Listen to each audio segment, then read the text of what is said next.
Lesson 16, video number 2. Now, we're going to start this problem off with 2C. This is, in my opinion, the worst problem in this entire section. Okay, there's one reason why. If you did the notes out of the textbook, you'll notice they do something just completely obnoxious. Okay. Our first method is, can I factor this? Is it all one trig function, or is it two separate trig functions multiplied together in some way that I can factor it? And the answer is, I'm not seeing any nice way to factor it. Okay, these two terms have cosines, this one doesn't, I can't factor out a cosine. Okay, what do I recognize here, and again they might not explain very well, is the fact that this is kind of like 3... If I let cosine of squared x be something, I don't know, let's call it capital X, okay, minus 5 capital X. Now this is actually going to be x squared, isn't it? And then minus 4. So really what I have is 3x squared minus 5x minus 4 equals 0. Now you're looking at this and going, well, wait a second. What is this? This is simply a quadratic. Okay? So that means that this thing right here is really a quadratic, just with my x value being cosine.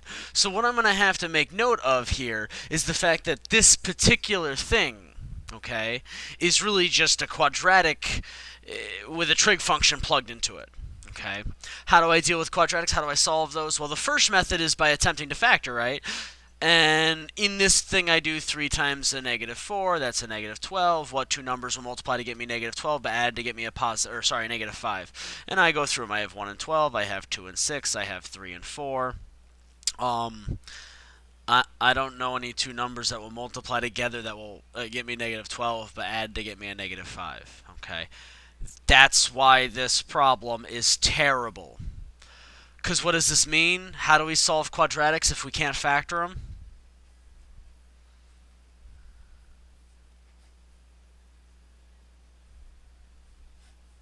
Yes, that is the quadratic formula. So yes, we're going to want to use the quadratic formula for this, which is, again, why this problem is simply terrible.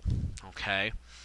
So let's go through this really quickly. I'm going to have that capital X thing, which is really my cosine of x, is supposed to be equal to a negative b, which is a negative 5, plus or minus the square root of 25, because it's negative 5 squared, minus a 4 times my a value, which is 3, times my c value, which is a negative 4.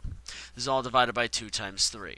Okay, so simplifying this, I'm going to get a positive 5 plus or minus the square root of, this is going to be negative times negative is positive. 4 times 4 is 16. 16 times 2 is 32, plus 16 is 48. So I'm going to have 25 plus 48, all divided by 6. Okay, if you simplify this down appropriately, the inside stuff should be, I believe, 73. So I have 5 plus or minus the radical of 73 divided by 6.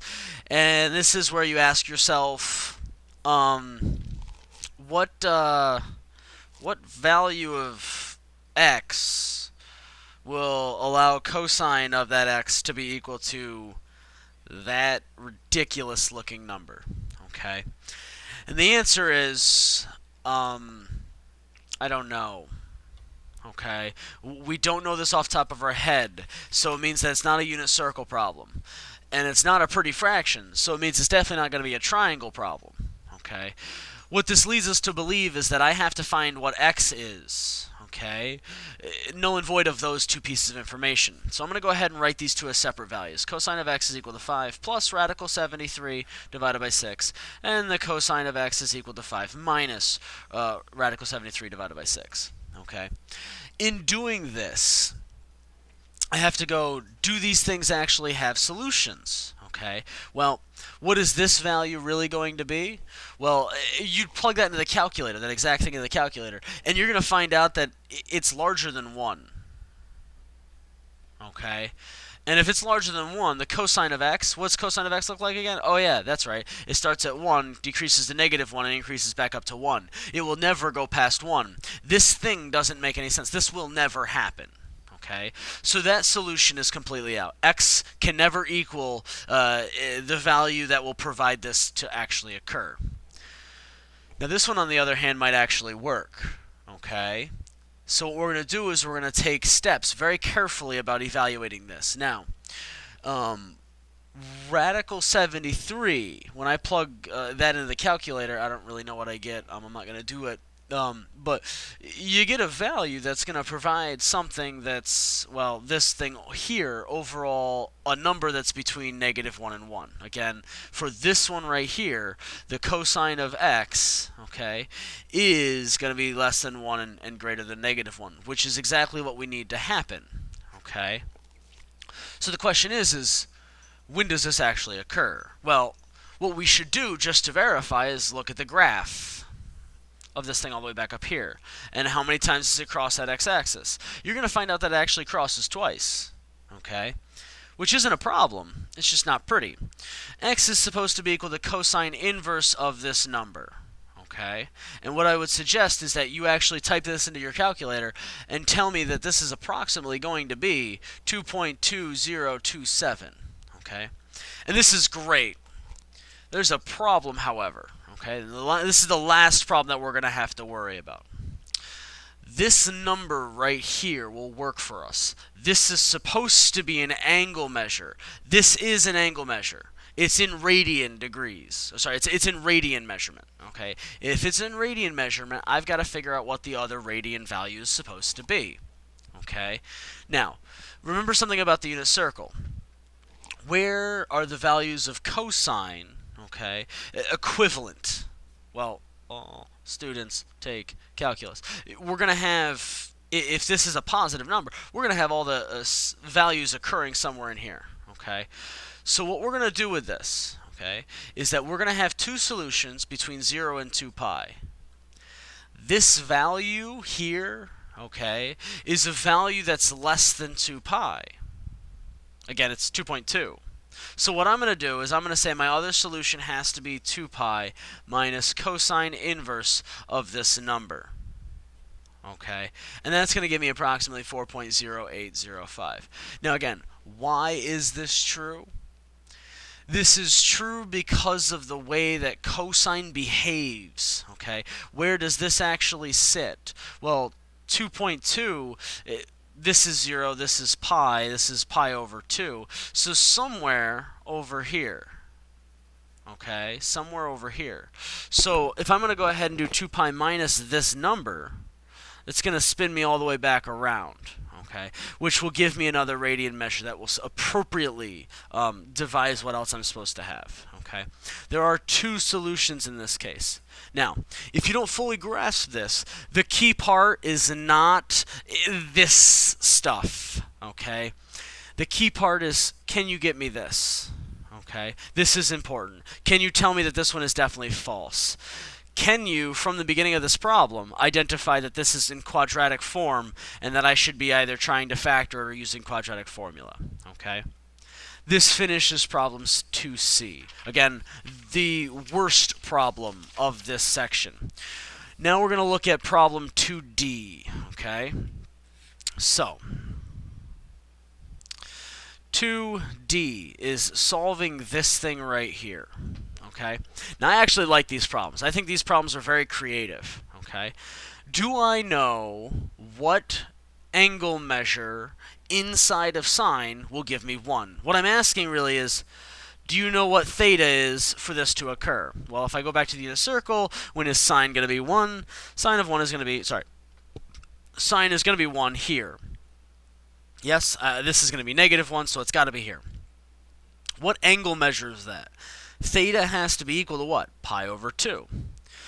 Well, if that's the case, what did I do here? I replaced 3x with theta. Let me actually make that substitution back. Okay, I'm going to say now 3x is supposed to equal to pi over 2. Solve for x. Again, what did I do here? I said I know when sine of theta is equal to 1. That's pi over 2. What I really want is the inside angle being something different. Okay, I want it to be 3x. So 3x is equal to pi over 2, so x is equal to pi over 6. And this is the angle measure that will work. Okay. Is there any others, is the question. Okay. Well, you'll notice on this problem that it tells me to solve this. Okay? It doesn't give me a set of bounds. So that means that I'm asking you, for what trig values, for what angle measures is this true? Well, pi over 6 is the first one, yes. But what are the rest? Okay? And how do the rest of them work? Well, what I'm going to have to identify is the fact that every 2 pi, yes, every 2 pi should work. But that's only working if this trig function is going at a speed of consistency, at a period of 2 pi. We're going at 3x. Okay, this is 3 times as fast. So that means I have to slow down the speed of this thing 3 times. Okay, which means that really I'm going to have this plus, and it would have been 2 pi times any natural number k. But because of the fact that the period of this thing, okay, the period of this thing, the speed of it is 3 times as fast, I have to actually add the period times k. 2 pi over 3 is the period times k to that angle measure. This is the infinite number of solutions that we can have for this particular trig function. Again, when looking at this, this is easy to identify, and it will get you most of the credit. This here, okay, will get you the remaining credit. It's a matter of identifying what the period is and adding the period times k, because this thing just keeps cycling around. Okay, and how many times does it hit there? Well, it's going to be pi over 6 instead of pi over 2 like it used to be. That finishes problem 2D. We'll do the last problem on a separate piece or separate video.